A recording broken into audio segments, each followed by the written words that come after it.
গল্পের সওদাগর চ্যানেলে আপনাদের সবাইকে স্বাগতম। আজকে আমরা শুনব মোপাসার ছোট গল্প সাইমনের বাবা। এইমাত্র দুপুরের ঘণ্টা বাজল, স্কুলের দরজা খুলে গেল। ছোট ছোট ছেলেরা তাড়াতাড়ি বাইরে যাবার তাড়ায় একে অন্যের ওপর হুড়মুড় করে বেরিয়ে আসতে লাগলো।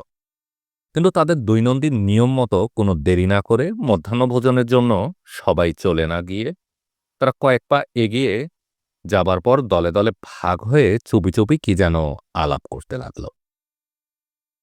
ব্যাপার হলো, সেদিন সকালে লাবলাঞ্চটির ছেলে সাইমন প্রথমবার স্কুলে এসেছিল। তাদের নিজ নিজ পরিবারে তারা লাবলাঞ্চটির কথা শুনেছে, যদিও বাইরে বাইরে তাকে সকলে যথেষ্ট সমাদরের ভাব দেখায়। মায়েরা নিজেদের মধ্যে আলাপে কি রকম অবজ্ঞাসূচক এক মমতা তার প্রতি প্রকাশ করে তা শুনে, এবং বিন্দুমাত্র কোনো কারণ না জেনেও ছোট ছোট ছেলেমেয়েরা তার দ্বারা প্রভাবিত হয়েছে। আর সাইমন সম্পর্কে বলতে গেলে তারা ওকে চিনতই না, কারণ সে কখনো বেড়াতে যেত না, গ্রামের পথে অথবা নদীর পাড়ে তাদের সঙ্গে কখনো খেলতও না। তাই তারা তাকে কম পছন্দ করত। তাই সেদিন সকালে কিছুটা বিস্ময় মিশ্রিত আনন্দে তারা জটলা পাকিয়ে একে অপরের একটি কথাই শুধু বলছিল। ১৪-১৫ বছরের একটি ছেলে সবজান্তার ভাব দেখিয়ে বিচক্ষণভাবে ভ্রুকুটি করে এই কথাটি বলেছিল, তোমরা জানো, ওই যে সাইমন, তার বাবা নেই। লাবলাঞ্চটির ছেলে তখন বেরিয়ে স্কুলের দরজায় এসে গেছে। বয়সটা ৭-৮ বছর হবে। সে কিছুটা ফ্যাকাশে, তবে অত্যন্ত পরিচ্ছন্ন। সে ভীরু, অনেকটা হাবাগোবা ধরনের। সে যখন তার মায়ের বাড়িতে ফিরে যাচ্ছিল তখন স্কুলের যেসব ছেলে অনবরত ফিসফাস করছিল এবং তার সঙ্গে এক কদর্য বদমাইশি করার জন্য যেসব ছেলের ঝোঁক চেপেছিল, তারা দুষ্টামি ভরা ও হৃদয়হীন চোখে তাকাতে তাকাতে তাকে চারদিক থেকে ঘিরে সম্পূর্ণভাবে আটক করে ফেলল। ওখানে বিস্মিত ও বিব্রত হয়ে সে দাঁড়িয়ে থাকে। তাকে নিয়ে ওরা কি করতে চায় তা সে বুঝতে পারে না। কিন্তু যেই ছেলেটি খবর এনেছিল সে তার সাফল্যে স্ফীত হয়ে দাবি করল, তোমার নাম কি? সে জবাব দিল, সাইমন। সেই ছেলেটি মুখের পর জবাব দিল, সাইমন কি? ছেলেটি একেবারে হতভম্ব হয়ে বলল, সাইমন। অন্য ছেলেটি চেঁচিয়ে উঠল, তোমার নাম নিশ্চয়ই সাইমন কিছু একটা হবে। এটা কি ধরনের নাম? কেবল সাইমন? সে অশ্রু সজল কণ্ঠে তৃতীয়বার জবাব দিল, আমায় সাইমন বলেই ডাকে। দুরন্ত শিশুরা হাসতে শুরু করল। ওই ছেলেটি বিজয় গর্বে তার স্বর চড়িয়ে দেয়, তোমরা সবাই পরিষ্কার দেখতে পাচ্ছ যে ওর কোনো বাবা নেই। এক গভীর নীরবতায় কিছুক্ষণ কাটল। এই অসাধারণ, অসম্ভব, অবিশ্বাস্য ব্যাপার শুনে ছেলেরা সব হতবাক হয়ে গেল। বাবা ছাড়া একটা ছেলে। তারা তার দিকে এমনভাবে চেয়ে রইল সে যেন এক অদ্ভুত, অস্বাভাবিক বস্তু। এতদিন পর্যন্ত লাবলাঞ্চটির প্রতি তাদের মায়েদের দুর্বোধ্য করুণার কথা এবার তারা একটু একটু করে বুঝতে পারে। আর সাইমন পড়ে যাবার ভয়ে নিজেকে একটা গাছের সঙ্গে ঠেস দিয়ে রাখে। এক অপূরণীয় বিপর্যয়ে যেন অবশ হয়ে সে দাঁড়িয়ে থাকে। তার ইচ্ছে হলো বুঝিয়ে বলে, কিন্তু তার যে বাবা নেই ওই ভয়ানক অভিযোগ অস্বীকার করা বা অন্য কোনো জবাব দেওয়ার কিছু সে ভেবে পায় না। অবশেষে সম্পূর্ণ বেপরোয়াভাবে সে তাদের দিকে চেঁচিয়ে উঠল, হ্যাঁ, আমারও একজন বাবা আছে। ছেলেটাই জানতে চাইল, কোথায় সে? সাইমন নীরবে চেয়ে থাকে, কারণ সে জানে না। ভয়ানক উত্তেজিত হয়ে ছেলেরা চেঁচিয়ে ওঠে, একই মাটির এসব সন্তান এখনো যারা প্রায় অবুঝ প্রাণীর মতো খামারের কোনো মুরগি আহত হওয়ার সঙ্গে সঙ্গে যেমন করে অন্য পাখিগুলো তাদের নিজেদের জাতের ওইটিকে ধ্বংস করে ফেলে, তেমন নিষ্ঠুর এক কামনা তাদের মনেও জেগে ওঠে। হঠাৎ সাইমনের চোখে পড়ল তার এক ছোট্ট প্রতিবেশীকে। সেটি এক বিধবা ছেলে এবং ঠিক তার মতোই সে তাকে তার মার সঙ্গে একা একা দেখেছে। সে তাকে বলল, তোমারও তো নেই, আমারও তোমার মতো বাবা নেই। অবধ ছেলেটি বলল, হ্যাঁ, আমার একজন আছে। সাইমন সঙ্গে সঙ্গে বলল, তিনি কোথায়? পরম মর্যাদার ভাব নিয়ে ছড়াটে বলে উঠল, তার মৃত্যু হয়েছে। আমার বাবা আছেন সমাধিস্থানে এবং ওইখানেই তো আমার বাবা।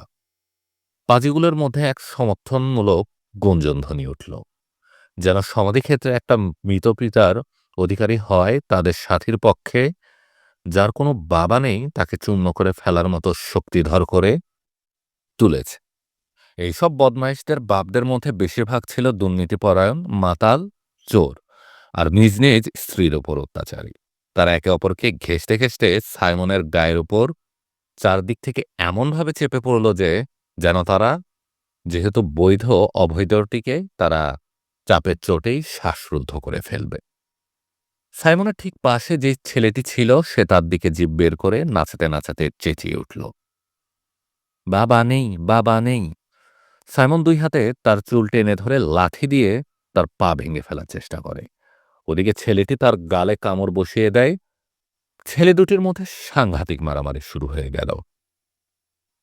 ওই ছোট ছোট বদমাইশদের মাঝখানে পরাজিত ও আহত ও রক্তাক্ত সাইমন মাটিতে গড়াতে থাকে। যখন সে উঠে অভ্যাস মতো তার ধুলোয় ভরা ছোট জামাটি থেকে ধুলো ঝাড়তে থাকে, তখন কে যেন তার দিকে চিৎকার করে বলল, যা, তোর বাবাকে গিয়ে বল। তখন তার মনে আরো কষ্ট হতে লাগল। তার চেয়ে ওরা অনেক শক্তিশালী, তারা তাকে মেরেছে, কিন্তু জবাব দেবার কিছু তার নেই। সে জানত, সে সত্যিই জানত তার কোনো বাবা নেই। অহংকারে পূর্ণ হয়ে তার চোখ ঠেলে যে জল আসছিল, তার বিরুদ্ধে সে সংগ্রাম করে। তার শ্বাসরোধের এক খিঁচুনির মতো হলো, তারপর বড় করে না কেঁদে এমনভাবে ফুঁপিয়ে ফুঁপিয়ে কাঁপতে লাগলো যে তার সারা গা কাঁপতে শুরু হলো। তখন তার শত্রুদের মধ্যে এক হিংস্র উল্লাসধ্বনি ফেটে পড়ল এবং কোনো ভয়ানক উৎসবে বর্বর অসভ্যদের মতো তারা একে অন্যের হাত ধরে চারদিকে ঘুরতে ঘুরতে এই সুর ভাজতে থাকে, বাবা নেই, বাবা নেই। কিন্তু হঠাৎ সাইমনের কান্না থেমে গেল। প্রবল উত্তেজনায় সে অভিভূত হয়ে গেল। অনেক পাথরের টুকরা তার পায়ের কাছে ছিল। সমস্ত শক্তি নিয়ে তার যন্ত্রণাদাতাদের দিকে সেগুলি ছুটতে লাগল। দু তিনজন আহত হওয়ার পর চেঁচাতে চেঁচাতে তারা পালিয়ে গেল। সে এমন প্রচণ্ড রূপে প্রতিভাত হল যে বাকি যারা ছিল তারা ভয়ে কাতর হয়ে গেল। ভয়ানক উত্ত্যক্ত মানুষের সামনে পড়ে উপহাসকারী লোকদের যে অবস্থা হয়, তেমন কাপুরুষের মতো ছত্রভঙ্গ হয়ে তারা পালিয়ে গেল। পিতৃহীন ছোট মানুষটি যখন একা হয়ে গেল তখন সে মাঠের দিকে দৌড় দিল, কারণ এমন একটি ঘটনা তার মনে জেগে উঠল যার ফলে এক কঠোর সিদ্ধান্ত তার মনকে বিচলিত করে তুলল। সে নদীতে ঝাঁপ দিয়ে ডুববার সিদ্ধান্ত করল। তারপর তার মনে পড়ল ঠিক ৮ দিন পূর্বে এক গরিব এই হতভাগা ভিক্ষা করে জীবন নির্বাহ করত। জীবন অর্থহীন হয়ে পড়ায় সে জলে ঝাঁপ দিয়েছিল। লোকে যখন তাকে জল থেকে তুলল, সাইমন সেখানে ছিল। লোকটাকে দেখে তার অত্যন্ত দুঃখী ও কুৎসিত মনে হলেও সে তাকে অভিভূত করল। তার স্নান গ্লাল, দীর্ঘসিক্ত দাড়ি এবং তার খোলা চোখ দুটিতে পূর্ণ শান্তি বিজারিত ছিল। ঘটনাস্থলে উপস্থিত দর্শকরা বলল, সে মারা গেছে। আর একজন যোগ দিল, সে এখন একেবারে সুখী। তাই তার যখন বাবা নেই, জীবনের যার কোনো অর্থ ছিল না, সেই লোকটির মতো সেও ডুবে মরবে ঠিক করল। সে জলের কাছে গিয়ে গেল, দেখল নদী বয়ে চলেছে। ওই পরিষ্কার নদীতে কতগুলি ছোট ছোট মাছ চটপট মাথা তুলছিল। মাঝে মাঝে সামান্য লাফ দিচ্ছিল এবং জলের উপর থেকে পোকা ধরে খাচ্ছিল। ওইসব দেখবার জন্য সে কান্না বন্ধ করল, কারণ ওদের খাওয়া দেখতে তার বেশ ভালো লাগছিল। কিন্তু মাঝে মাঝে ঝড়ের মাঝখানে বিরতির মতো যখন ঝড়ের বিরাট ঝাপটায় গাছপালা ভেঙে ফেলে দূরে চলে যায়, তেমনি এই চিন্তা আবার গভীর ব্যথা নিয়ে তার মনে ফিরে আসে। যেহেতু আমার বাবা নেই, আমি ডুবে মরতে যাচ্ছি। আবহাওয়া ছিল চমৎকার আর বেশ গরম। সুন্দর রোদ ঘাসকে সতেজ করে তুলেছিল। জল আয়নার মতো চকচক করছিল। কয়েক মিনিটের জন্য সাইমনের কান্নার পরে যেই নির্জীবতা আসে তা আবার আর ফিরে আসে।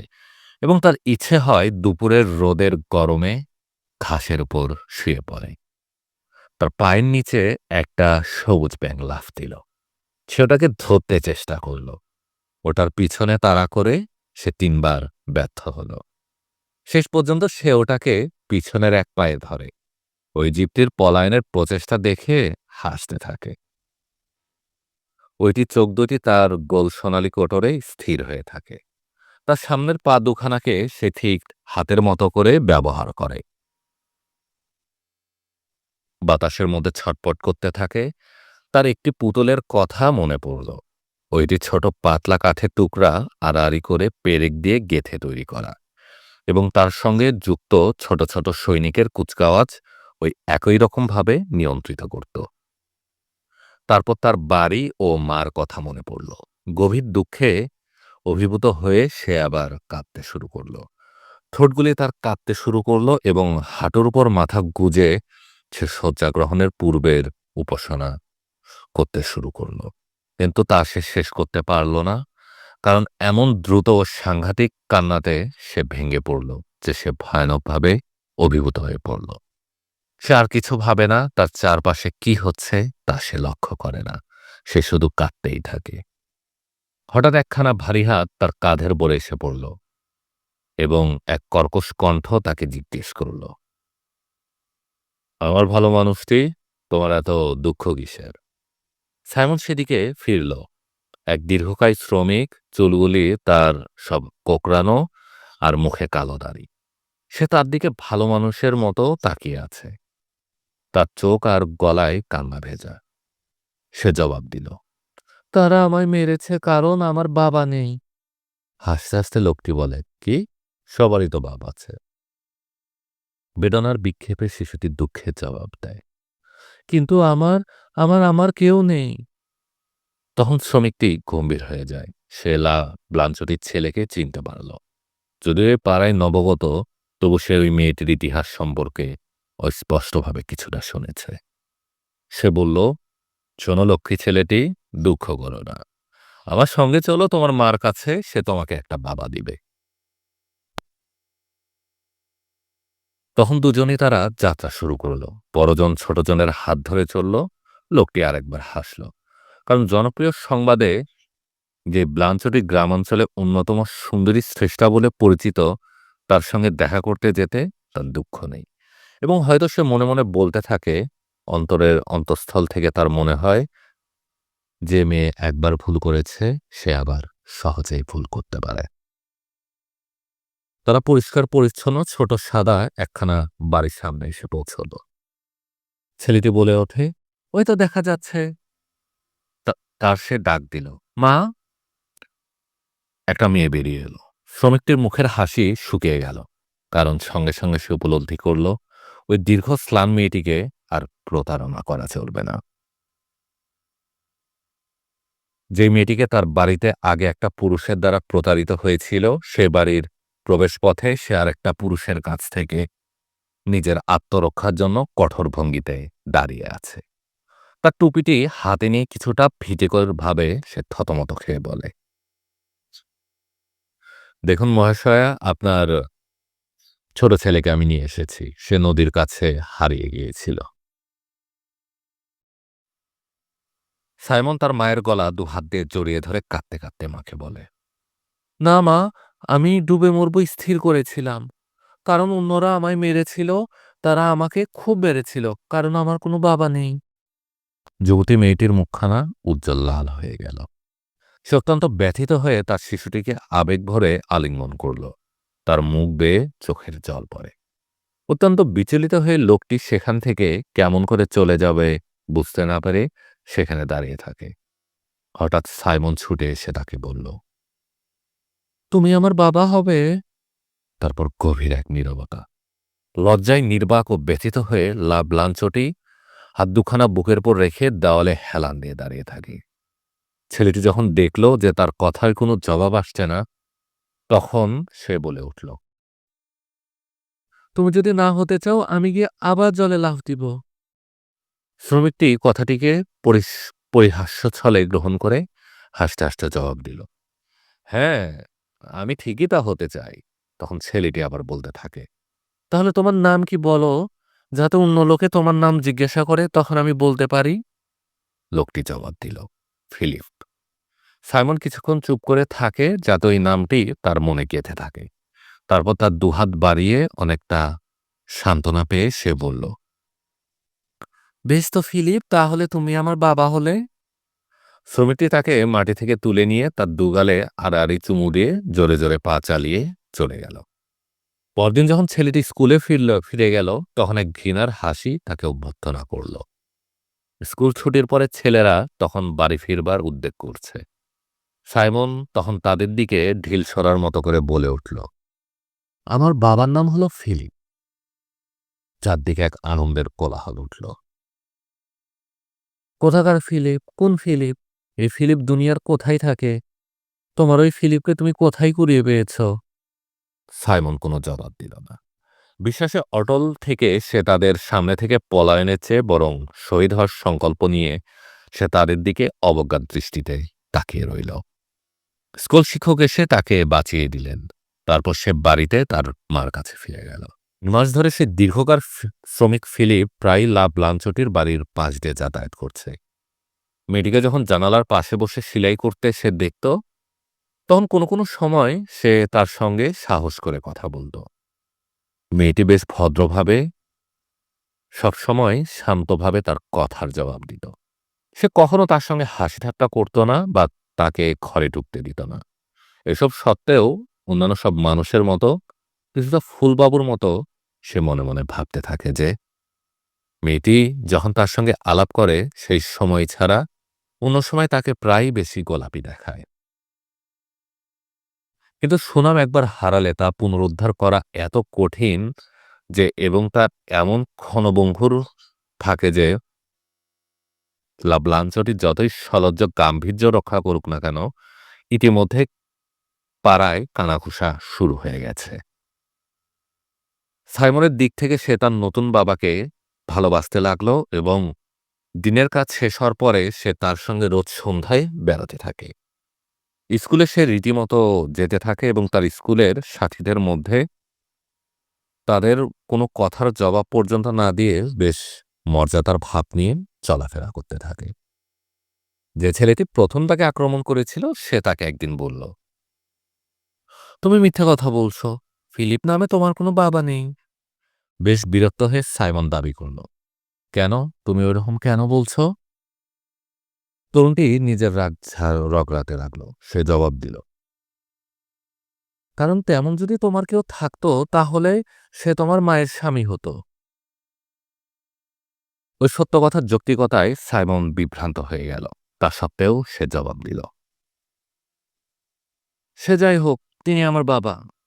মুখভঙ্গি করে দুরন্ত ছেলেটি চেঁচিয়ে উঠল, তা তো বুঝলাম, কিন্তু সে কোনো মতেই তোমার বাবা হতে পারে না। লাঞ্চটির বাচ্চাটি মাথা নিচু করে ফিলিপ যেখানে কাজ করে সেই বুড়ো লাইনজনের কামারশালার দিকে তীর পদক্ষেপে ভাবতে ভাবতে যেতে লাগল। কামারশালাটি চারদিকে গাছপালা দিয়ে ঘেরা ছিল। সেখানে খুব অন্ধকার। সে জায়গাটিতে প্রকাণ্ড চুল্লির লাল আভাই ৫ জন কামারের অগ্নিশিখার মতো আলোকিত করে রেখেছিল। তারা সবাই ভীষণ শব্দ করে তাদের নেহায়ের উপর হাতুড়ি দিয়ে পেটাচ্ছিল। আগুন শিখার দ্বারা আবৃত হয়ে তারা দৈত্যের মতো কাজ করে যাচ্ছিল। সে তপ্ত লাল লোহা তারা পিটিয়ে পিটিয়ে পিষে ফেলছিল। স্থির দৃষ্টিতে তারা সেদিকে তাকিয়ে থাকে। তাদের হাতুড়ির উত্থান পতনের সঙ্গে সঙ্গে তাদের চিন্তাভাবনাও একসঙ্গে হচ্ছিল। সাইমনের প্রবেশ কারো চোখে পড়ল না। সে আস্তে আস্তে গিয়ে তার বন্ধুর জামার হাতা ধরে টান দিল। ফিলিপ পিছনে ফেলল। তৎক্ষণাৎ সব কাজ বন্ধ হয়ে গেল এবং সবাই খুব মনোযোগ দিয়ে সেদিকে চেয়ে রইল। তারপরে ওই অনভ্যস্ত নীরবতার মধ্যে জেগে উঠল সাইমনের ক্ষীণ ও মধুর কণ্ঠ। ফিলিপ, লামিয়া চাঁদের ছেলেটি যে আমায় এইমাত্র বলল তুমি নাকি আমার সবটা বাবা নও, তা তুমি আমায় বুঝিয়ে বলো। কামারটি জিজ্ঞাসা করল, কেন, কি হলো? সম্পূর্ণ নিঃসংকোচে শিশুটি জবাব দিল, কারণ তুমি তো আমার মার স্বামী নও। কেউ হাসল না। ফিলিপ তার বড় বড় হাত দুটি পিছনে হাত দুটির পেছনে কপাল ঠেকিয়ে রেখে দাঁড়িয়ে রইল। নেহাইয়ের উপরে ওই দুই হাতে তার হাতুড়িটি খাড়া করে ধরা ছিল। সে ভাবতে থাকে। তার চারজন সাথী তার দিকে তাকিয়ে থাকে এবং এইসব দানবদের মধ্যে একটি ক্ষুদ্র বিন্দুর মতো সাইমন উদ্বিগ্নভাবে অপেক্ষা করতে থাকে। হঠাৎ সকলের অনুভূতির প্রতিধ্বনি করে অন্যতম কামার ফিলিপকে বলল, এটা স্বীকার করতে হবে যে দুর্ভাগ্যপীড়িত হলেও লাভলাঞ্চটি একটি ভালো, সৎ, বলিষ্ঠ ও ধীর স্থির মেয়ে। কোনো সৎলোকের জন্য সে একটা যোগ্য স্ত্রী হবে। অন্য তিনজন মন্তব্য করল, তা সত্যি। কামারটি বলতে থাকে, মেয়েটির যদি পতন হয়ে থাকে তাহলে সেটা কি তার দোষ? মেয়েটিকে বিয়ে করা হবে বলে প্রতিশ্রুতি দেওয়া হয়েছিল। আমি একাধিক লোকের কথা জানি যারা ঠিক ততটা পাপ করা সত্ত্বেও বেশ সম্মানিত হচ্ছে। সমবেত কণ্ঠে ওই তিনজন সাড়া দিয়ে ওঠে, তা সত্যি। আবার সে বলতে শুরু করল, বেচারি মেয়েটি সম্পূর্ণ একা একা তার ছেলেটিকে লেখাপড়া শেখাবার জন্য কত কঠোর পরিশ্রম সে করে। যখন থেকে সে গির্জায় ছাড়া অন্য কোথাও যায় না, কি কাঁদনটাই না সে কেঁদেছে। অন্যরা বলল, সব ঠিক, সব ঠিক। তারপর চুল্লির আগুনকে বাতাস দেওয়ার জন্য হাপরের গর্জন ছাড়া আর কিছুই শোনা যায় না।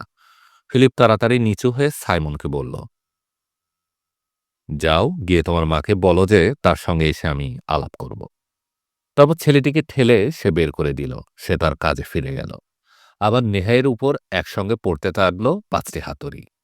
তারা রোমান কর্মকার দেবতা ভলকানের মতো প্রবল শক্তিতে সুখে সন্ধ্যা ঘনিয়ে আসা পর্যন্ত লোহা পিটাতে থাকে।